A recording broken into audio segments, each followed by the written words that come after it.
Dear Lady Love TV, Sisters Rivals in Love, tunghayan natin ang huling bahagi. What is the meaning of this? Ano yung ginagawa mo rito, Ashton? This is face party. Naguguluhan man sa nangyayari, ay hindi napigilang magtanong ni Sunshine. Paano nangyaring ang lalaking iniisip pa lamang niya ay nandito ngayon at nakatayo sa harap niya? Ayaw muna niyang isiping napakakisig ni Ashton sa suot nitong three-piece suit. Ayaw muna niyang isiping nanggigilid ang mga mata nito sa luha. Ayaw muna niyang isiping titig na titig ito sa kanya. At lalong ayaw muna niyang isiping mahal na mahal niya ang ungas na ito kahit palagi nga lang siyang sinasaktan. Sam, I'm sorry. We had to deceive you just to come here. Ibig sabihin, this party is not for Faye's bridal shower? Mahina lang ang kanyang tinig, ngunit kababakasan ng gulat at hindi pagkapaniwala. But Lala had exert an extra effort just to plan and push through with this party. She hasn't slept at all. Don't tell me na mababaliwala yung mga effort niya. Ano naman ang ginagawa mo, Ashton? How can you? They, Lala and Faye did this for me. Pinakiusapan ko silang tulungan ako. Tulungan ako sa'yo. Anong ibig mong sabihin? You haven't called me since I ran away from your house. Pwede mo naman akong kontakin. Itanong kung okay ba ako o kahit pabalat bunga na kumustahin.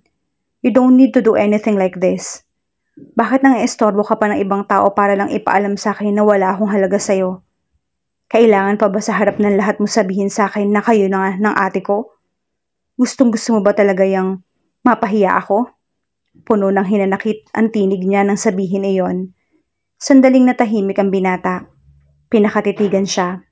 Pagkatapos ay muli ito nagsalita. Mga salitang nung una pakiramdam ni Sunshine ay sa ibang lengguwahe niya lamang narinig dahil totoong gumulat sa kanya. When I was a young boy, I met a girl so divine and angelic. Her smile made me think that life was not difficult as I thought. This girl, bigla na lamang siyang dumating sa buhay ko kung kailan pakiramdam ko. Wala nagmamahal sa akin sa mundo. She quieted down the demons inside me. She was my savior. Sa isang iglap, natuto akong mangarap at siya ang naging sentro ng pangarap na iyon. Natuto akong magmahal. You're talking about my sister, right? How could you? Pinaghampas niya ang dibdib ni Ashton. Hindi ka na ba nakontento na parati akong sinasaktan? Bakit kailangang ipamukha mo pa sa akin ang katotohanan? Akmang iiwasan niya ito nang pigilan siya ng binata sa braso. Let go of me. I hate you. Sana hindi na lang ikaw yung minahal ko. The girl I'm talking about, she has a sister. They're poles apart. The older sister was divine, while the younger sister was a bit different. Napatigil si Sunshine sa pagpupumiglas na magpatuloy sa pagsasalita si Ashton. Maingay siya, madaldal, makulit at hindi ko alam kung ano yung gagawin sa kanya. Pero nakapagtataka, unti-unting napalapit ako sa kanya. Natagpuan ko na lang yung sarili ko na sinasamahan siya sa pagtulog sa mga gabing natatakot siya. Na tinuturuan ko siyang gumawa ng assignments at nakikisabay na ako sa kakulitan niya. In return, whenever I was with her, I felt more alive. Kapag siya yung kasama ko, nagagawa kong ipakita yung iba't ibang emosyon na hindi ko rin alam na meron pala ako. Sa kanya ako unang nagalit, unang napikon, unang nainis at unang natutong umiti ng totoo. Siya ang palaging kasama ko sa kalokohan. Siya ang palaging kasama ko kapag gusto ko mapag-isa. She wouldn't let me be alone kaya imbis na kulitin niya ako ng kulitin, I'd let her stay. Siya ang palaging kaaway ko noon pero siya pa rin yung kakampi ko sa lahat ng bagay. Sa harap niya rin ako umiiyak ng dahil sa rejections.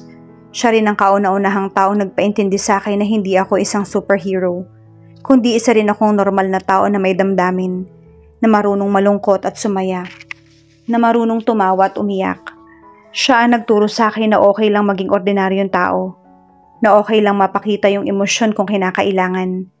Sunshine, alam kong hindi naging malinaw sa iyo kung ano talaga yung nararamdaman ko. Oo, aaminin ko, nung una kang dumating sa buhay ko, hindi ako masyadong nag-interesado sa existence mo. But eventually, you became a part of my teenage life and you made it happy and colorful dahil sa mga pangungulit mo. Then, just months ago, you appeared in my life again. Sa punto ring iyon, hindi ko masyadong binigyang pansin yung presensya mo. Naisip ko na baka sumulpot ka na naman para guluhin ang payapang buhay ko. Who would have thought that the girl who was happily rolling on the carpet 19 years ago would be the same girl I'm confessing my feelings to? What are you saying? What feelings? Are you? Yes, Sunshine. I'm talking about you. Pero paano? Hindi ba't kayo na ng ate ko? Pinadalhan niya ako ng litrato niyo na magkasama at sabi niya ay pauwi kayo ng Batangas. Hindi ba't kinausap niyo si Kuya Jay para once and for all ay makuha mo na mula sa kanya yung ate ko? Ano ngayon itong sinasabi mo? Yes and no. Putol niya sa sinasabi niya. Yes, I went to Batangas with your sister and I had to talk with my brother. Pero hindi sa dahilang iniisip mo. Huminga ng malalim ang binata. Mali ka kung iniisip mo na sa pagbabalik ni Angge ay binaliwala na lang kita bigla. Oo, minahal ko siya. Matagal ko siyang minahal. But something happened. You happened. Simula nang iminulat yung puso ko kung gaano kasarap magmahal at kasarap mahalin ng isang tulad mo, nabura na ang lahat ng nararamdaman ko kay Angge. You made me realize na yung nararamdaman ko sa kanya na matagal kong itinatago sa sarili ko ay isang ilusyon. Na kaya hindi ko mabitawan ang inakala kong pagmamahal ko sa kanya ay dahil natatalo ako ng kaisipan na naging duwag ako ng mga panahong yon at dahil hindi ko matanggap na natalo ako ng kapatid ko sa isang bagay. I'm a proud man, you know that. At hindi ako basta-basta tumatanggap ng pagkatalo. And your sister was like a trophy that my brother and I competed for.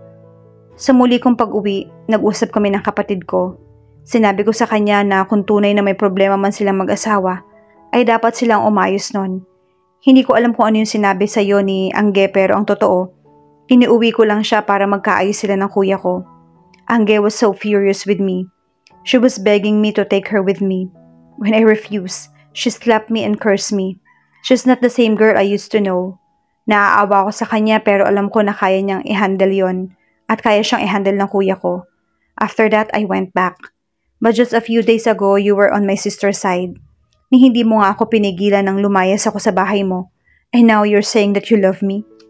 Hindi makapaniwalang bulalas ni Sunshine. I was never on your sister's side, Sunshine. Liar. Ako sa niya. When she was accusing me of seducing you, ni wala ka man lamang sinabi para ipagtanggol ako. Because I wanted you to calm down. Paano mo pakikinggan ang paliwanag ko kung galit na galit ka? And just to clear things up, hindi kita binaliwala lang nung umalis ka ng gabing iyon. I followed you. Alam ko kung saan ka nagpunta at kung sino yung kasama mo. I even asked your friend Mara to take care of you. That is another lie of yours, of course. Muli niyang akusa. He's telling the truth, friend. Napatingin si Sunshine sa pinanggalingan ng tinig. Nanlaki ang kanyang mga mata nang makita si Mara. Umuwi na ito sa Batangas kahapon pa, hindi ba? Anong ginagawa niya roon? Well, talk later, Mara said, and then she gave Sunshine a naughty smile and wink. But when exactly did you realize that you love me? You never said you love me. Baling niya kay Ashton, parang tangang umiiyak na siya at sayang yung makeup niya. Since the first time that I kissed you, here's a little secret. Hindi talaga ako totoong tulog nun eh. I don't know what got into that time, but it felt like kissing you was the very right thing to do at that moment. Nagpatay mali siya na lang ako nung sumunod na araw dahil marunong pala akong mahiya. Nanlaki ang mga mata ni Sunshine nang tumulo na rin ang luha ng mga mata ni Ashton. Remember when I was a young boy, I used to tell you about the demons lurking inside me? They're the demons of your past, of your anger towards your parents and how you didn't feel that you were loved by them. Alam ko na ang ate ko yung dahilan kaya nakalimutan mo na sila. No, it was you. You're the one who truly saved me. Siguro nung una ay nakala ko na ate mo talaga yung dahilan. But later I realized that your presence made them stop. Natalo ang kakulitan mo, ng kadaldalan mo, ng kapilihan mo, at most especially ng pagmamahal mo. Ang mga takot na yon na meron ako. The demons came back when I left Batangas. Pero nang muli nang bumalik sa buhay ko, nawala uli sila. Doon ko na siguro na ikaw yung dahilan. Ikaw talaga. Ikaw na palaging nandyan para sa akin. Ikaw na walang iniintindi kundi yung kapakanan ko. Ikaw na nagmamahal sa akin ng totoo. Ikaw na nagawang kalimutan yung sarili para lang sa kaligayahan ko. Napakatagal na panahon kitang sinaktan. Napakatagal na panahon akong nagbulag-bulagan. Kaya naman ito lang yung naisip kong paraan para kahit paano ay makabawi sa'yo. Kinutsaba ko ang lahat ng taong naririto para sa'yo. Para sa espesyal na gabing to. Napanganga si Sunshine na lumuhod sa harap niya si Ashton. Magpo-propose ba ito? Bigla siyang nagpalpitate. I love you. Mahal na mahal kita. Ikaw ang pupuno sa buhay kong matagal ng kulang. Ikaw ang bukod tanging tao na nakakaintindi ng topak ng isang katulad ko. Ikaw ang sandalan ko sa lahat ng bagay. I would like to take this opportunity to. Kinuha nito ang kanang kamay niya. Ask you if you will be my girlfriend. Parang gustong matumba ni Sunshine katulad sa mga comedy shows dahil sa tanong. Akala naman niya kung ano yung mga tanong ni Ashton. Nag-aksaya pa ito ng salapi at oras para lang itanong sa gabing iyon kung gusto ba niyang maging girlfriend ito. Medyo disappointed siya kasi akala niya ay magpo-propose ito. But he said that he loved her. Sino ba siya para magreklamo? The answer should be obvious. Yes, I will be your girlfriend, she answered. Nagpalakpakan ang mga manonood. At one point, nakalimutan na ni Sunshine na nasa harap nga pala sila ng maraming tao. Hinalikan ni Ashton ang kamay niya ang hawak nito. Thank you. You don't know that answer makes me happy. Truly happy. Hinintay niyan tumayo ang binata mula sa pagkakaluhod, ngunit hindi iyon nangyari. Sa halip ay tumikhim ito. Hindi pa pala tapos. I need a daily dose of your craziness, of your cooking, of your kisses, of your tigress within, while making love. Ibinulong nito ang huling salita na ikipinapula ng kanyang pisngi. In short, I need a daily dose of you, Sunshine. Ashton, I still remember when you were a kid. Umiiyak kang lumalapit sa akin dahil ang sabi mo, gusto mo maging pareho yung apelyido natin. Pero hindi ako pumayag. Umiiyak kang nagmamakaawa sa akin no napakasalan ka para maging Panopio na rin yung last name mo. But I was such a jerk that I refused your offer. Pero ngayon, ako naman yung magmamakaawa sa'yo. Mula sa bulsa ng suot na slacks ay may inilabas siyang isang singsing. Please marry me and spend the rest of your life with me. Maawa ka sa akin, please. Imbis na sumagot ay lumuhod na rin si Sunshine at biglang hinalikan sa mga labi si Ashton. Sandali lang itong nagulat sa kanyang ginawa at pagkatapos ay tumugon ng buong init. Pumunta siya roon na walang inaasahan kung ano. Akala niya party ni Faye yon at makikiselebrate lang siya sa isang mahalagang yugto ng buhay nito. Hindi niya alam na ang lahat palang naroon, kaya pala siya at siya ang pinapipili ni Lala ng kung ano-ano para sa parting iyon ay para pala sa kanya talaga. It was a surprise from her beloved Ashton. Sino ba ang mag-aakala na sa gabing iyon ay magpo-propose ito? Ang astigin at palaging walang kibong si Ashton, nagawang mag-propose sa kanya sa gitna ng maraming tao. I love you, sabi niya na maghiwalay ang kanilang mga labi. I love you with all my heart. Isinuot nito sa kanya ang mga singsing. Sabay silang umayosan tayo at muling nagyakapan. Nagpalakpakan naman lahat ng tao. O baka pwede na kaming pumasok para maumpisahan na talaga ang party. Napatingin sila sa pinanggalingan ng tinig. It was Astro. Naglakad sa likod roon si Jack, Johan at Rigo. You're late, ani Lala. Pagkatapos ay hinila nito ang kuwelyo ng lalaki at biglang hinalikan sa mga labi. Ow! Nainggit naman ang dalawang to. Kansyaw ni Astro pagkatapos ay ngumuso ito kay Faye. Ako loves, naiinggit. Inambahan siya ng suntok ni Faye ngunit maya-maya lang ay naghalikan na rin ang dalawa. Tawa naman ng tawa sina Sunshine at Ashton habang magka-holding hands. Pero syempre, hindi rin sila nagpatalo at nagtagpo rin ang kanilang mga labi. Hinding-hindi siya napagsawaan ng mga labi ni Ashton. Ang lalong hinding-hindi niya pagsasawaan ay ang mahalin ito. Mula sa gabing iyon ay habang buhay na silang magkasama. Hindi mo pala talaga alam kung ano yung dala ng tadhana. Pwede yung tao na inakala mo hindi magiging sayo, na kahit kailan ay siya palang nakatadhana at nakatakda maging kasama mo habang buhay. Wala na siyang mahihiling pa. Kinumpleto na ni Ashton yung buhay niya. Makalipas ang 4 na taon, init na init ang pakiramdam ni Sunshine pero alam niyang hindi lang naman siya nagkakaroon kundi pati na rin ng mga kasama niya. Hindi pa ba tapos? Wika ni Lala sa katabi niya sa couch. Kanina pa ito kain ng dalanghita habang hinihimas ang lobong tiyan. Oo nga pakiramdam ko this is the day. Wika naman ni Portia, ang asawa ni Johan, na wala rin tigil sa paghimas ng tiyan. Ang sabi nga ni Rigo, huwag na raw akong sumama. Alam ko nandito kayo kaya nagpumilit ako. Aba, ayoko yatang mahuli sa chika nyo. Si Sinta iyon, ang asawa ni Rigo. Nilagang mani naman ang kinakain nito. Nakahiga si Sita sa couch na katapat nila. Ito ang may pinakamalaking tiyan sa kanila. Kambal daw ang laman nun. Biglang bumukas ang pinto ng kwarto. Pumasok mula roon si Faye. Umbok na rin ang tiyan. Tapos na ang first set ng The Mains. Pabalik na ang mga asawa natin. Bigla silang umayos ng upo. Kunwari wala silang ginagawang kalokohan. Himala kung maituturing, sabay-sabay silang nabuntis at pare-parehong kabuwanan na. Pangalawang anak na iyon ni na Faye at Astro. Rigo at Sita. Pangatlo naman para kina Lala at Check. Johan at Portia. Panganay naman para kina Sam at Ashton. Hello, beautiful ladies.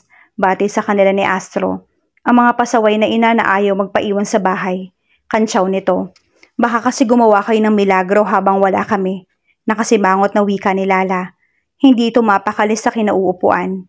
Ikaw pa ba ang ipagpapalit ko sa iba, babe? I love you. Hinalikan ito ni Jack. Lumuhod naman sa harap ng asawa si Rigo at hinimas ang umbok na tiyan. Hello twins, hindi nyo ba pinahirapan si Mami today? Grabe sa likot. Nakangiwing wika naman ni Sita. Yung sa akin din, napakalikot. Bulalas ni Portia. Kaagad itong nilapitan ni Johan at hinalikan sa tiyan. How about you, Juan? Are you feeling well? Nag-aalala naman tanong ni Ashton pagkatapos bigyan ng mabilis na halik sa mga labi si Sunshine. I'm fine. Oops, gumalaw lang si Bibi. She smiled at him, pero agad ding nawala iyon nang muli na namang sumakit ang kanyang tiyan. Sa pagkakataong iyon ay namuo ang butil-butil na pawis sa kanyang noo. Gusto niyang itago ang nararamdaman para hindi magpanik sina Ashton ngunit hindi niya na kayang itago ang sakit. Oh my God, nagkatotoo ang sinabi ni Portia. I think this is really the way. Manganganak na ako. Isinigaw niya ang mga huling salita. Kaagad naman nataranta ang mga tao sa paligid, ngunit hindi doon nagtapos ang kaguluhan. Sabay-sabay kasing nagdeklara sina Faye, Lala, Sita at Portia na manganganak na rin daw sila. The room was in chaos. Taranta ang mga asawa nila. Kaagad na lumabas sa kwarto si Ash para magtawag ng tulong. Si Rigo naman ay tumawag ng ambulansya mula sa cellphone nito. Si Johan ay ganoon din ang ginawa habang hawak-hawak ang kamay ng asawa.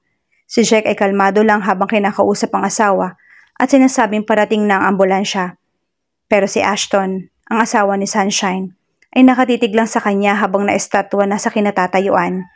His facial expression was priceless. Mukha itong na-shock na kung ano. Hey, Sunshine. What should I do?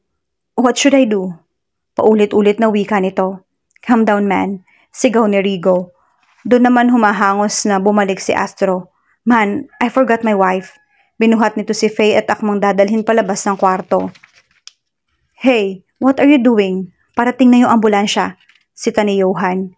Hindi na ako makapaghintay. Dali-dali nang nawala si Astro sa kanyang paningin. A minute later, sabay-sabay naglabasan ng mga asawa nila sa venue ng gig habang buhat-buhat sila. Imbis na mapaiyak dahil sa sakit na nararamdaman, ay sabay-sabay na napaiyak sina Sunshine sa katatawa dahil sa pinagagawa ng kanilang mga asawa.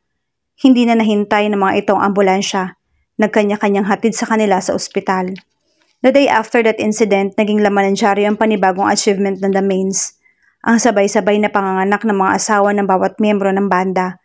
Kalaki pang article na litrato ng 5 habang buhat-buhat ang kanyang asawa. Tawa sila ng tawa nang makita yon. Hindi nila alam na may nakapag-picture pala ng kakengkuyan ng kanilang mga esposo. Pero dahil doon, ay lalo nilang minahal ang 5 lalaki. Doon kasi nila napatunayan kung gaano hahamakin ng mga ito ang lahat para sa kanila. Sina Lala, Faye, Sita, Portia at Sunshine.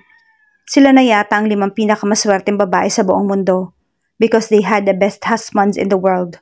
Rock on!